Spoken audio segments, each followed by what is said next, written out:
എല്ലാവർക്കും സലു സിമ്പിൾ റെസിപ്പീസിലേക്ക് സ്വാഗതം. ഇന്ന് നമുക്ക് നല്ല കൊഴുകൊഴുത്ത ചാറോട് കൂടിയിട്ടുള്ള മീൻകറി എങ്ങനെയാണ് തയ്യാറാക്കുന്നതെന്ന് നോക്കാം.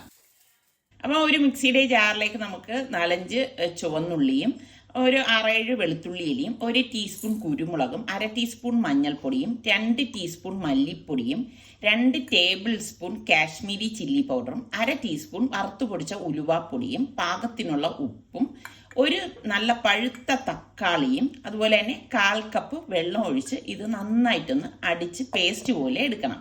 അപ്പോൾ ഈ പരുവത്തിൽ നമ്മളിവിടെ അടിച്ചെടുത്തിട്ടുണ്ട്. ഒരു നെല്ലിക്ക വലിപ്പത്തിൽ പുളി ഞാൻ പിഴിയാൻ വെച്ചിട്ടുണ്ട്. ചട്ടിയിലേക്ക് 3 ടേബിൾ സ്പൂൺ വെളിച്ചെണ്ണ ഒഴിച്ച ശേഷം 1/2 ടീസ്പൂൺ ഉലുവയിട്ട് പൊട്ടിച്ചു കൊടുക്കാം.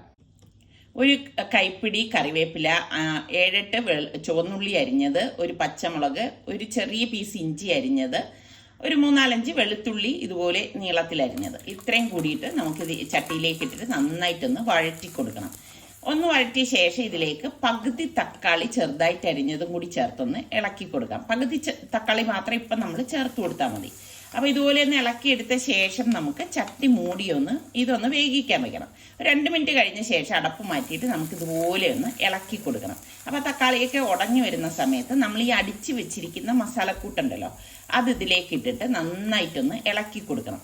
അതായത് അതിൻ്റെ ആ ഒരു പച്ച ചോയൊക്കെ മാറത്തക്ക രീതിയിലൊന്ന് 1-2 മിനിറ്റ് ഒന്ന് ഇതുപോലെ ഒന്ന് ഇളക്കി കൊടുക്കണം. ഇളക്കി കൊടുത്ത ശേഷം പിഴിഞ്ഞു വെച്ചിരിക്കുന്ന പുളിവെള്ളം ഇതിലേക്ക് ഒഴിച്ചു കൊടുക്കാണ്. ഒരു 1/4 കപ്പ് വെള്ളത്തിലാണ് ഞാൻ പുളി പിഴിഞ്ഞെടുത്തത് കേട്ടോ.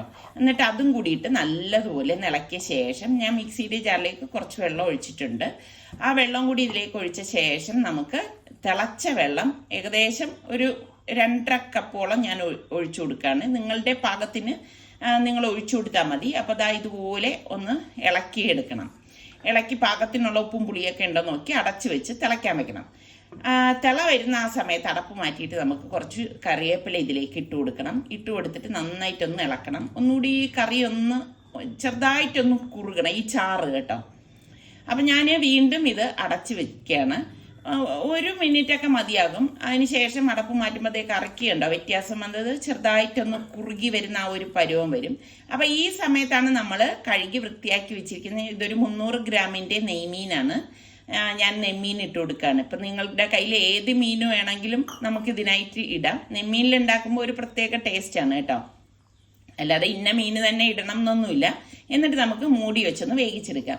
ഒരു 3 മിനിറ്റ് 4 മിനിറ്റ് കഴിയുമ്പോഴേക്ക് അടപ്പ് മാറ്റിയിട്ട് നമുക്ക് തേങ്ങാപ്പാൽ ഞാനിവിടെ ഒരു 1/4 കപ്പ് നല്ല കട്ടിക്ക് എടുത്തിട്ടുണ്ട്. ആ തേങ്ങാപ്പാലും കൂടി ഇതിന് മീതെ ഒഴിച്ചു കൊടുക്കാം. അപ്പം ഇത്രയേ ഉള്ളൂ നമ്മളുടെ നല്ല കുറുകിയ ചാറോട് കൂടിയിട്ടുള്ള മീൻകറി. അപ്പോൾ നമ്മൾ ഒന്ന് ഇളക്കിയെടുക്കുകയാണ്. ഇളക്കിയെടുത്ത ശേഷം പിന്നെ ഇനി നമ്മൾ തിളപ്പിക്കുകയൊന്നും വേണ്ട. ഇത് കണ്ടത് അപ്പം നെയ്മീനായതുകൊണ്ട് തന്നെ പെട്ടെന്ന് വെന്ത് കിട്ടും. മറ്റൊരു ചട്ടിയിലേക്ക് 1 ടേബിൾ സ്പൂൺ എണ്ണ ഒഴിച്ച് 2 പച്ചമുളകും കറിവേപ്പിലയും കൂടി ഇതുപോലെ ഒന്ന് താളിച്ചത് നമുക്ക് ഈ കറിയിലേക്ക് ഇതുപോലെ ഒന്ന് ഒഴിച്ചു കൊടുക്കാം. അപ്പോൾ അടിപൊളി ടേസ്റ്റി കറിയാണ്. അപ്പോൾ ട്രൈ ചെയ്യാത്തവരൊക്കെ ഈ രീതിയിലൊന്ന് ട്രൈ ചെയ്ത് നോക്കണം.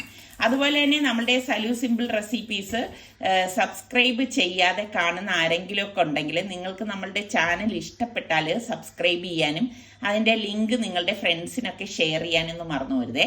അടുത്ത് നമുക്ക് നല്ല റെസിപ്പിയുമായി വീണ്ടും കാണാം. അതുവരയ്ക്കും എല്ലാവർക്കും ബൈ.